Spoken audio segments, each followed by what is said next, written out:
16 days after the public first learned about the Biden top secret documents at multiple locations, some dating back, by the way, to his time in the U.S. Senate at least 14 years ago. Now, according to former Vice President Mike Pence's lawyer, classified documents were found at his mansion in Carmel, Indiana. Joining us now for more, Wisconsin Congressman and member of the House Judiciary Committee, Scott Fitzgerald. Congressman, great to have you back on. So documents found at Mike Pence's house now. Take a listen to what Pence said about the Trump documents just 2 months ago. I've not hesitated to criticize the president when I think he was wrong. And clearly possessing classified documents in an unprotected area is not proper. Okay, pot, meat, kettle, once again. Congressman, is there some solution to this that might involve maybe the National Archives stepping into outgoing administrations, White Houses, and just making sure that this stuff gets to where it needs to go so this doesn't continue to happen? Yeah, obviously this has become now an institutional type of issue. So that goes even beyond what we thought we saw was playing out between President Trump and the raid on his own residence and, documents that were from Delaware to D.C. laying all over the place.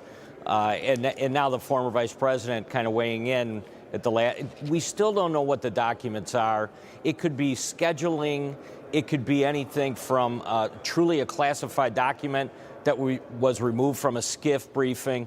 We just don't know at this point, and I think that's why a lot of members of Congress are very frustrated by the whole thing. Yeah, Donald Trump was quick to defend his former vice president on Truth Social, saying Mike Pence is an innocent man. He never did anything knowingly dishonest in his life. Leave him alone. 3 exclamation points. Pence might run for president. Trump is running for president. We expect Joe Biden to run for re-election as well. Does this exonerate Joe Biden and Donald Trump? Well, I think the difference between what we're seeing play out with Biden is, obviously, there were a long list of accusations, either related to Hunter Biden, the president's brother, and, China.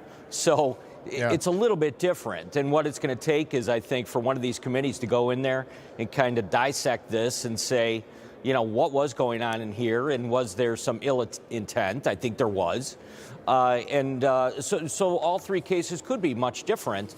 But again, it proves that, the chaos of somebody leaving office seems to be just take any box you want and drive down the road. So that's unacceptable. Yeah, good point. And, just as far as security clearances go, Joe Biden when he was a senator, might have had clearance, but certainly his aides and assistants, staff members did not. So how did those documents get from SCIFs on Capitol Hill to his home in Wilmington, Delaware, and to the Penn Biden Center as well? Questions that we still don't have answers to. A lot of questions that we don't have answers to. I want to talk about some housekeeping in the House of Representatives. Kevin McCarthy removing Adam Schiff and Eric Swalwell from the very powerful House Intel Committee. McCarthy commented on that yesterday. Take a listen. I had the briefing and Nancy Pelosi had the briefing from the FBI. The FBI never came before this Congress to tell the leadership of this Congress that Eric Swalwell had a problem with a Chinese spy until he served on Intel. So it wasn't just us who were concerned about it. The FBI was concerned about putting a member of Congress on the Intel Committee that has the rights to see things that others don't because of his knowledge and relationship with a Chinese spy.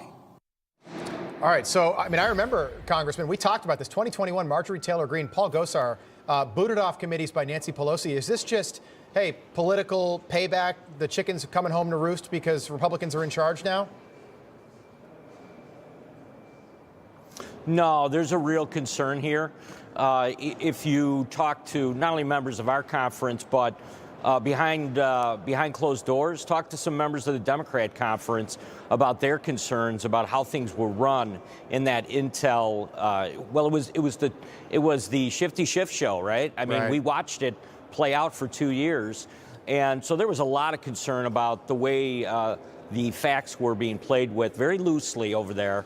And, that's why the speaker was very clear with the conference. He said, listen, I need each and every one of you to have my back on this, but we're going to make a bold move here and throw these individuals off because not only is it warranted, but it's a true security concern, and the conference was fully behind the speaker. Congressman, last night around midnight, and I know you're in Wisconsin, and you're also on the House Judiciary Committee, so I just wanted to get your take on the move by DirecTV. They removed Newsmax from all their cable systems last night, so 15 million plus people who would watch, who have DirecTV that had access to Newsmax don't have access as they wake up for the first time this morning. A petition has been circulating around Congress. Something like 50 members have signed that already. The list keeps growing, and especially I think it will continue to grow as people hear about what just happened. Your take on this and just sort of the fact that we're still doing this. It's David versus Goliath. Nancy Pelosi didn't like Fox, didn't like OAN, certainly doesn't like Newsmax. She encouraged DirecTV to do this, and look, poof, they've done it. Yeah, the idea that any satellite dish corporation would be squelching the conservative voice is just not acceptable. I mean, everyone knows. I'm no bigger fan of myself of Newsmax and the way you guys handle and deliver the news on a regular basis. This is something that members of Congress hear on a regular basis from your constituency. And sometimes it's, the local news angle that's being frozen out of these satellite systems as well. I mean, there were people this weekend that couldn't watch the NFC playoff games because of a local contract dispute. So, we hear about it from the customer perspective all the time when we're in the district. And I wish this could be resolved. And if Congress does have a way of playing into this, then let's talk about it and see if we can't get some resolution. Yeah, we hope so too. Congressman Fitzgerald, as always, we appreciate you joining us this morning. Good to see you again. Thank you.